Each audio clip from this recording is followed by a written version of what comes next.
Hey guys, welcome back to the physical educator.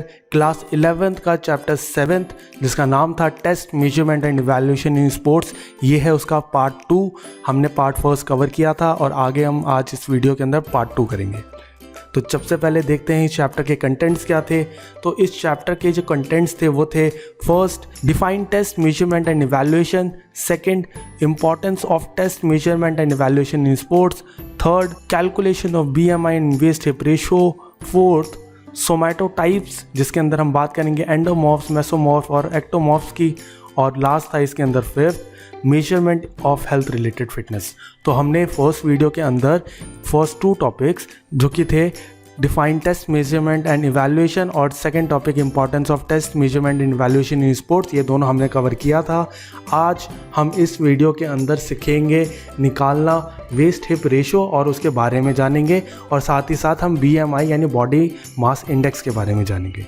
तो चलिए start करते हैं।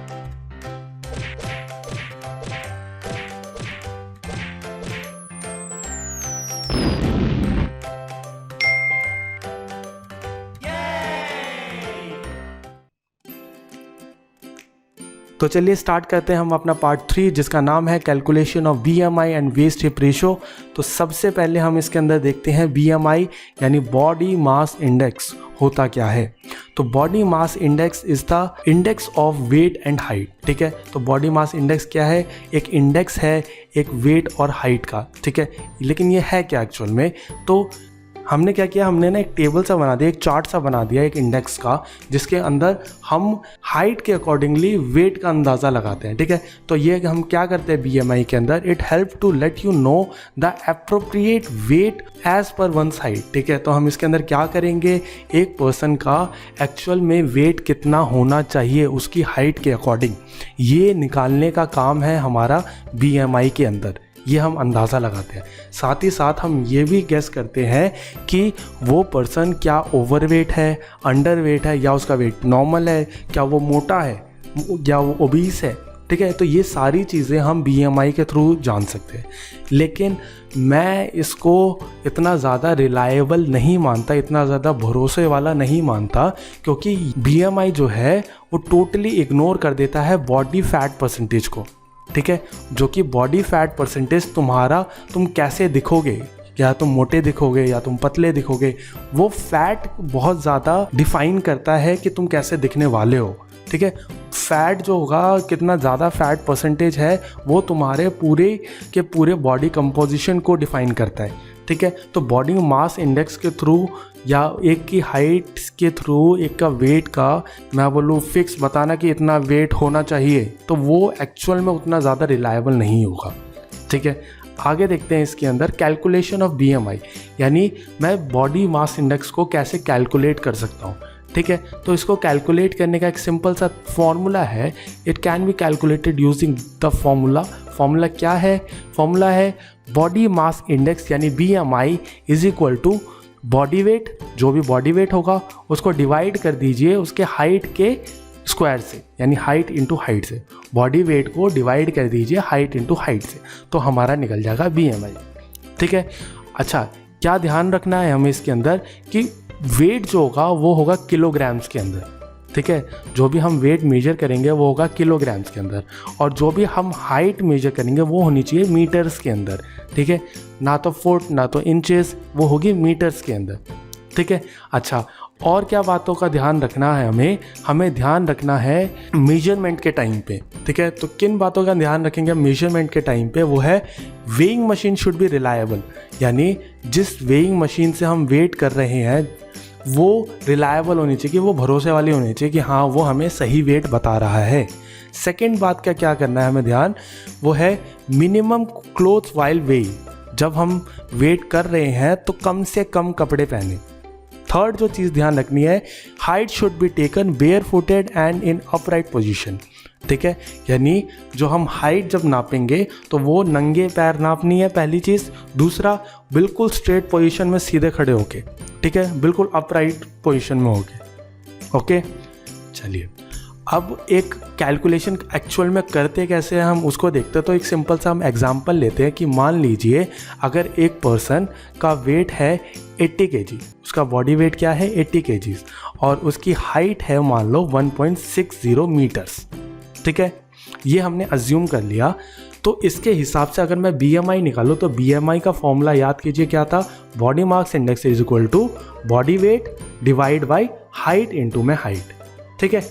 अब ये जो वैल्यूज़ है इन वैल्यूज़ को अगर मैं इस फॉर्मूले के अंदर पुट करूं तो वो हो जाएगा कुछ ऐसा, BMI यानी बॉडी वेट जो था हमारा था 80 kg, तो मैंने बॉडी वेट की जगह लिख दिया 80 kg, ठीक है, और हाइट जो थी हमारी थी 1.60 मीटर्स, तो मैंने हाइट जहाँ जहाँ लिखा था उसकी जगह लिख दिया 1.60 मीटर्स, ठीक है।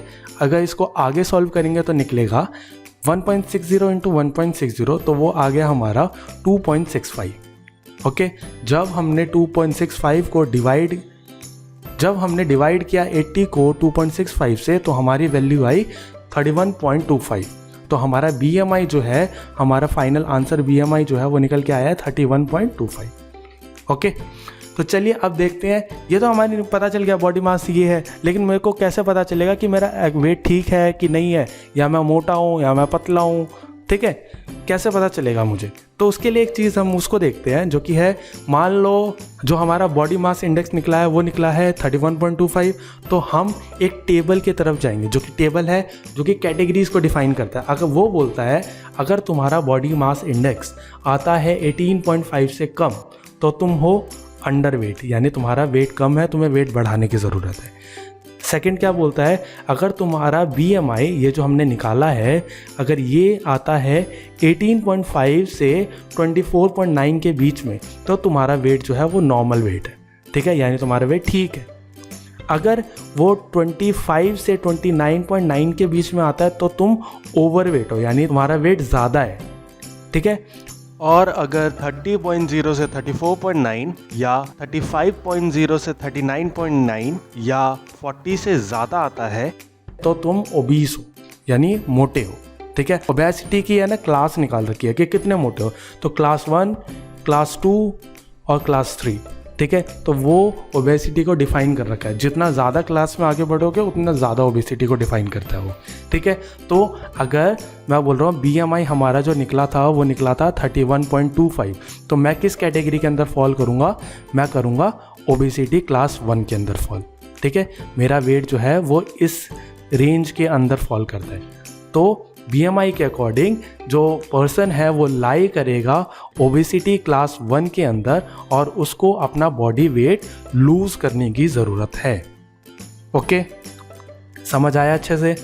नेक्स्ट बढ़ते हैं हम आगे, किसकी तरफ, हम बढ़ते हैं वेस्ट हिप रेशो की तरफ। तो वेस्ट हिप रेशो क्या होता है उसका मतलब जानते हैं सबसे पहले।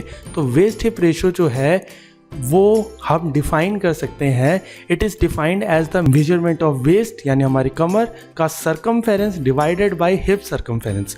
यानी हमें क्या करना है, हमारी जो कमर का सरकमफेरेंस यानी कमर के जो कमर कितने है हमारी और हमारा हिप का साइज़ कितना है, ठीक है। हम क्या करेंगे, इंची टेप से कमर के चारों तरफ इंची टेप से नापेंगे कि हमारा सरकमफेरेंस कितना है, ठीक है। फिर हम हिप का भी चारों तरफ से नापेंगे, ठीक है। तो उसके थ्रू हम निकालते हैं वेस्ट हिप रेशो, ठीक है। अच्छा, ये क्यों निकाला जाता है, क्योंकि ये जो है ये हमें क्विक आइडिया दे देता है कि तुम्हारा फैट डिस्ट्रीब्यूशन कैसा है बॉडी के अंदर। देखिए मैंने पहले भी बोला था BMI जो है वो फैट के बारे में बात नहीं करता, ठीक है, फैट परसेंटेज के बारे में बात नहीं करता। एक चीज़ जानने वाली बात क्या है, वो है कि हमारी बॉडी का फैट जो है वो हर बॉडी पार्ट पे अलग टाइप से डिपॉजिट होता है, ठीक है। हमारा हमेशा देखना बॉडी फैट जो है वो हमारा हिप पे सबसे पहले होगा, फिर हमारे कमर पे बहुत ज़्यादा जल्दी दिखेगा, हल्का सा भी फैट बढ़ेगा तो हमारे जो पेट का जो नीचे वाला हिस्सा होता है उसके अंदर फैट जमा होने लग जाता है, ठीक है। हमारे हिप्स के ऊपर वेट बढ़ने लग जाता है। तो वो सबसे सही तरीका है हमारी फैट डिस्ट्रीब्यूशन निकालने का कि हमारा फैट एक्चुअल में है कितना, ठीक है। सेकंड जो है वो हिप रेशो हमारा क्या करता है, हेल्प करता है डिटरमाइन करने में हमारी हेल्थ रिलेटेड प्रॉब्लम्स।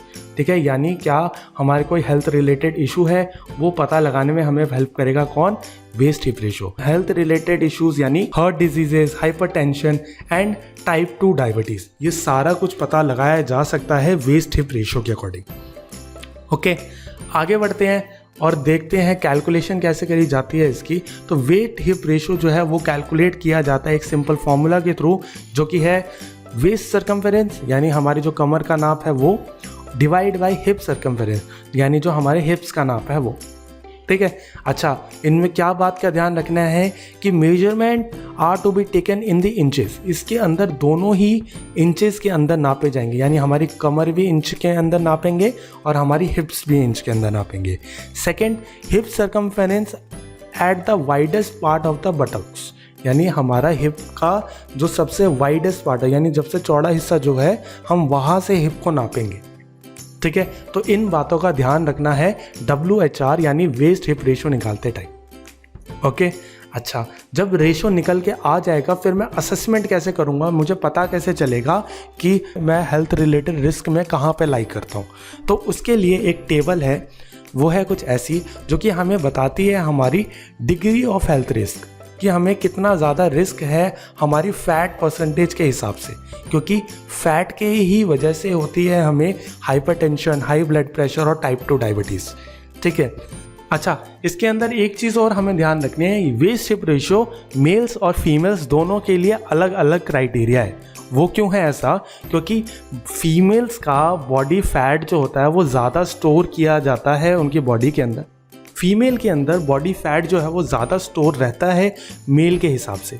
ठीक है, क्योंकि फीमेल जो है वो कैरी करती है एस्ट्रोजन, ठीक है, और मेल्स जो है वो कैरी करते हैं टेस्टोस्टेरोन। तो टेस्टोस्टेरोन है वो फैट को काटता है।